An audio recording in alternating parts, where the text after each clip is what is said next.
안녕하세요, 성기원입니다. 오늘 유튜브 촬영하는 날이 5월 22일입니다.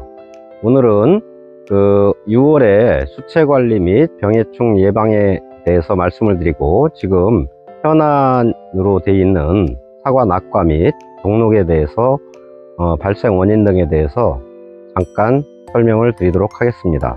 첫 번째로 올해 수정 직후부터 낙과가 시작돼서 지금 현재까지도 예산 지역은 거의 낙과가 마무리되어 있는데, 시기가 좀 늦은 다른 지역은 현재도 낙과가 좀 진행되는 것으로 알고 있습니다. 올해의 낙과 원인은 예산 지역은 첫 번째, 개화 시기 고온으로 수정 불량 및 준드룹 현상이 동시에 겹쳐진 것으로 파악이 되고, 다른 지역도 준드룹 현상과 고온에 의한 일기불순에 의한 수정불량 등이 복합적으로 나타나는 것으로 예상되고 있습니다. 예산 지역의 낙과 현상은 아주 심한 집도 있고 2차꽃, 3차꽃 중심으로 떨어지고 측과가 떨어짐으로써 적과를 도와주는 그런 농가들도 있는데요. 다른 지역들은 늦게 시작되면서 결과가 어떻게 될지 예측하기가 좀 어려운 점이 있습니다. 올해같이 낙과가 많이 되고 신초 성장이 빠른 해에는 신초 성장을 억제하기 위해서 환상박피, 이 주간에 40에서 50cm 정도의 부분을 박피를 해주시는 방법이 있고요.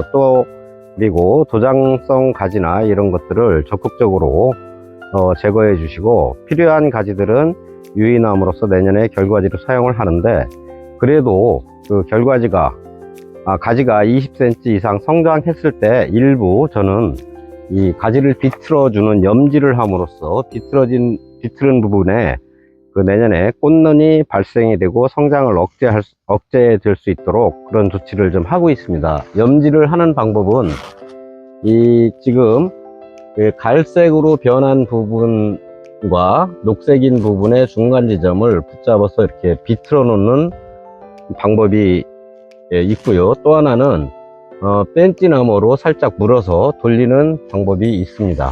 나무의 성장과 수세 억제를 위한 환상박피는 5월 말 또는 6월 초까지는 해주셔야 될 것 같고, 그리고 6월 20일경부터 내년 화합이나 꽃눈이 형성이 되기 때문에 그때 형성된 꽃눈이 가장 튼실한 꽃눈이 되겠습니다. 그러기 위해서는 6월 20일까지 이 신초의 성장이 멈출 수 있도록 인산가리 제품을 한두 차례 정도 쳐주시는 것도 효과를 볼 수가 있습니다. 다음으로 적과에 대해서 말씀드리도록 하겠습니다. 예산 지역은 현재 1차 적과가 거의 마무리돼 가고 있는 상황이고요.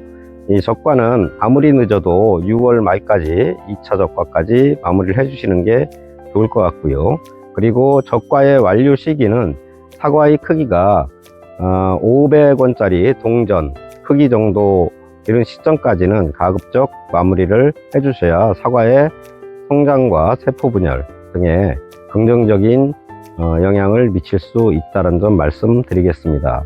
그리고 사과의 착과량은 전번에도 말씀드렸지만 사과 한 과당 5에서 60개의 잎이 필요하므로 적정 착과를 위해서 꼭 신경을 써주셔야 될 것 같습니다.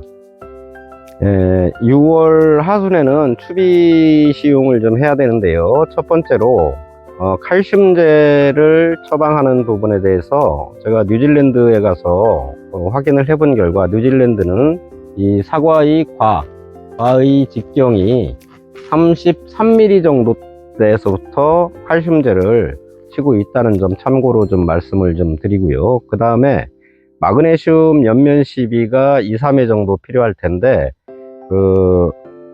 마그네슘을 주 1회 간격으로 3회 정도 쳐주셔야 될 것 같고, 올해 신초 성장이 대단히 빠르다 보니까 저희 과원에는 이미 며칠 전부터 일부 마그네슘 결핍 현상이 나타나는데요. 마그네슘 결핍 현상은 잎사귀에 하얀 반점이 조금씩 이렇게 보이면 그것이 마그네슘 결핍 현상으로 판단하시면 될 것 같습니다. 그리고 6월 말에 황산가리를 10A당 300평당 12kg 정도씩 주시면 일반적인 추비 시용은 6월 중에 추비 시용은 끝나는 것으로 볼 수 있겠습니다. 다음은 병해충 관리에 대해서 말씀드리도록 하겠습니다. 6월은 탄저병, 견무늬병, 견무늬-썩은병, 갈색무늬병에 대한 중점 방제가 필요하고 특히 감염이 확산되는 그런 시기입니다. 그리고 충해로서는 사과응해하고 전박이응해에 대한 방제가 꼭 추가적인 방제가 좀 필요하고요. 5월 하순에 방제를 하셨다면 6월 중에 추가적인 예차를 통해서 방제를 해주시는 게 좋고, 마지막으로 복숭아 심심나방이나 복숭아 순나방에 대한 방제가 필요한 시기입니다. 복숭아 순나방은 6월 10일 전후로 2세대가 나타나므로 방제가 좀 필요하고요.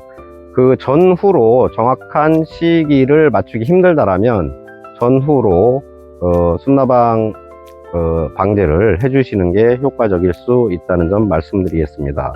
그리고 마지막으로 올해 또 동록이 굉장히 발생이 심한데요. 예산 지역도 많은 농가에서 동록이 지금 발생이 되고 있고, 어떤 농가는 현재 열과 현상까지 나타나고 있는 상황입니다. 보은 지역도 동록이 심한 것으로 제가 듣고 있는데요. 동록의 발생 원인은 다 아시다시피 가장 큰 점이 수분입니다. 습해에 의해서 습해를 입어서 과피에 손상이 일어나고, 그것이 사람으로 따지면 상처에 딱지가 않는 그런 현상이고요.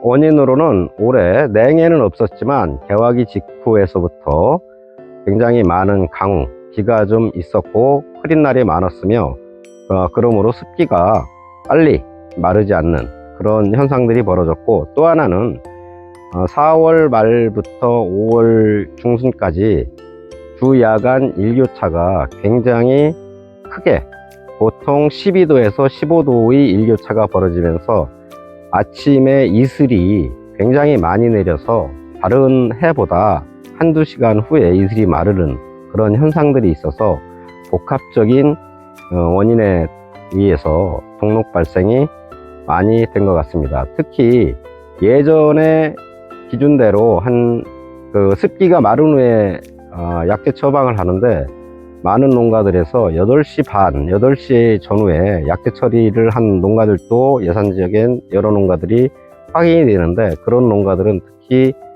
동록 발생이 많고요. 동록 발생이 주로 되는 나무들은 예산에서 유목, 그 다음에 햇빛에 노출된 그런 나무들에서 동록들이 많이 발생이 되고 있습니다. 이런 나무들에서 노출된 나무나 노출된 과일이나 유목들에서 발생되는 원인은 습기가 온도가 오르면서 급격하게 마르고 거기에 맺혀진 물방울이 볼록렌즈 효과를 나타내면서 과피에 열을 가해서 손상을 더욱 강하게 입히는 그런 원인이라고 할 수 있습니다. 그래서 앞으로 동록 예방을 위해서는 예방에 따른 더 비기나 이런 것들을 처방하는 것도 있지만, 그의 일기 상황에 따라서 방제나 이런 것들의 시간을 잘 조정하시는 것도 하나의 팁이 될 수 있다는 점 말씀드리겠습니다. 저희 과원에도 동록 발생이 일부 가에 수세가 약한 나무들과 맨 가에 있는 줄에서 일부 나타나고 있는데, 본 밭자리에서는 보시는 바와 같이 굉장히 깨끗한 상태로 지금 사과가 맺혀져 있다는 점 말씀을 드리고, 그 시기에 방제나 이런 부분들을 일기를 잘 살펴서 해주시는 것도 좀 전에 말씀드린 대로 동록 예방에 좀 도움이 될 수 있다는 점 추가로 말씀드리겠습니다.